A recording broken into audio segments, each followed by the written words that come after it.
এখন আমাদের 7:40 বেজে গেছে, কিন্তু আমাদের 8:35-এ ট্রেন। সুমন লেট করেছে, সব মূলে হচ্ছে ও। তো এখন আমরা স্টেশনে যাচ্ছি, কোনো অটো আসছে না, পুরো সব ফাঁকা। আর সুমন গাড়ি ফোন দেখছে। ট্রলিগুলোকে এখানে রেখে দিয়েছে, একটু বেশি আবার ছুটে ছুটে আমাদেরকে আবারও ট্রেন ধরতে হচ্ছে। প্রতিবার আমরা যেমন করে ঘুরতে যাই সেরকম করে। কোনো চেঞ্জ হয়নি, কোনো চেঞ্জেসের কিচ্ছু নেই। প্রতিবার আমরা যেমনভাবে ঘুরতে যাই তো সেরকমভাবেই যাচ্ছি। হাতে হয়তো আর 40 মিনিট আছে।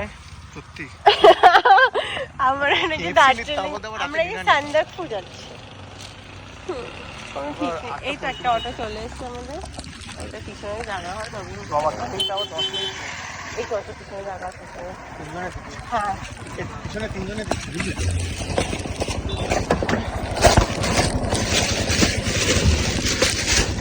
তাতে লিখবে না ট্রেনটার